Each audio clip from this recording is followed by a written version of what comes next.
A pleasant day to all of you. I am Marl and Yawan, and for today, I will be introducing to you one of the best writer in Mindanao. Come, let's see who it is. Oh, we have here the most notable Muslim Filipino fiction writer, namely Ibrahim Jubaira. I can say that there are only few people in this generation, specifically at my age, can remember his name. For around elementary days, his works were encountered by the students, and including me. Some may not recall him, for we already met a lot of writers throughout our journey in education. So now, be with me for we will recall and know Ibrahim Jubaira more. Let's go! Jubaira joined the ranks of the great Filipino writers in English. Some thought that Ibrahim was a writer comes from a foreign land because if you were to look at his name, it doesn't sound familiar in Filipino names. It was like from a foreign land of either Malaysia or Indonesia. Jubaira is said to be the chronicler of the Moro, and his work depicts importance that must be read more by the younger generation, enabled to be enlightened about the events in the life or the history of the society in Sulu archipelago before the wars that began in the late 60s that are continuously being fought until now. Me myself haven't also read all of his works, but then now as I recall her big contribution to the Philippine literature, I have the urge and eagerness to give attention in reading some of its magnificent pieces, for I will surely gain a lot of understanding from the history of my native land, which will give inspiration and appreciation for what we have today and continue learning and understanding the diversity we have. Furthermore, let us proceed to Ibrahim's life. He is born in 1920 in Sulu.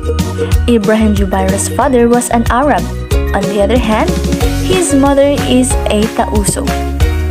Jubaira belonged to a wealthy Muslim family in the province, and because of that, he has the opportunity to access American education, considering that the one who have the privilege to be included in that education is the children who belongs to the royal family at that time. After that, Jubaira used English as an apprentice to this newly introduced colonial language. In fact, Ibrahim's perchant use of Mohammedans was highlighted by one of the popular Southeast Asian scholar, namely Coulibaly, to describe Moro or Muslim characters in his histories. His works were included in best short stories of Jose Gracias Villa. At the same time, it receives tons of praises from the celebrated poet, and that made his entrance to the realm of literacy circle in the country. Back when Ibrahim was young, his parents decided to send him to Singapore to study. Yet, he escaped to Zamboanga City and continued his education in Zamboanga Normal School.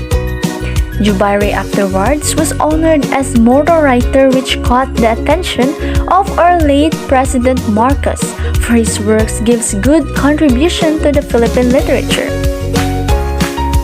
In 1959, the University of the Philippines gave him the Golden Jubilee Award, and during martial law and wars in Mindanao intensified with rapid and violent militarization in the communities, Marcos conferred to him the Republic Cultural Heritage Award.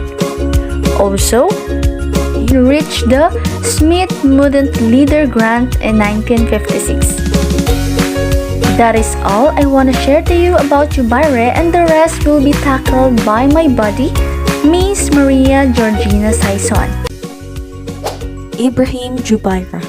Ibrahim Jubaira is perhaps the best known of the older generation of English language-educated Muslim Filipino writers and one of the most prolific, with 3 volumes of short stories published and 2 more collections of unpublished material. Jubaira began writing in high school. He was editor of the Christian Review magazine at the Zamboanga Collegian, as well as a columnist for the Zamboanga City Inquirer and Muslim Times.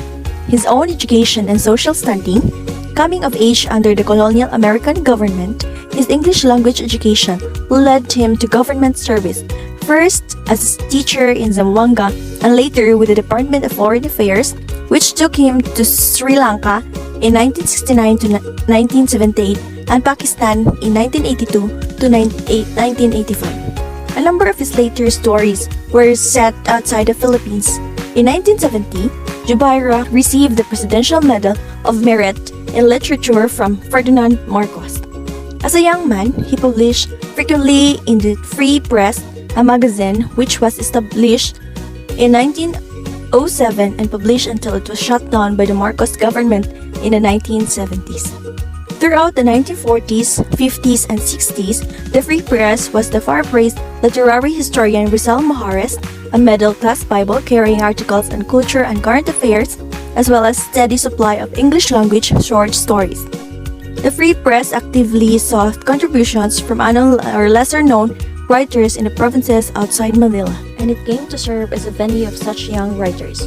To publish in the Free Press was to be given a national English language audience for subject matter about which the readership may not have been knowledgeable. Blue Blood of the Big Astana was published in 1941 on the eve of the World War II. Philippine independence was not formalized until 1946, and the great migration of Christian Filipinos to Mindanao didn't get underway until the 1950s. But like many intellectuals and political leaders of his generation, Jubaira advocated an integrationist approach in the southern Philippines, believing that only a measure of accommodation with the Christian state could protect Muslims from unscrupulous newcomers. For a time in the 1950s, he served on the ill-fated Commission on National Integration. Both as a writer and as a high-status Muslim, with the benefit of colonial education, his voice assumes a distance from the world he described in Blue Blood. Jubaira's curious use of the Anglo-English term Mohammedan, for example, is an important marker of his complicated debt to American schooling and sets him apart as one empowered and knowledgeable enough to convey the world of tattoos, astanas, or palaces, and Mohammedans to others. Ibrahim Jubaira died in 2003. Wow! That was an amazing journey of knowing one of the writers in the Mindanao. Jubairi truly is a great influencer and leaves a mark of long-lasting legacy through his magnificent works that will brought up to following generations of young Moras and Filipinos. Indeed, her works are remarkable and he is deserving to be entitled as one of the greatest writers not just in Mindanao but in the Philippines. That's all and thank you for listening.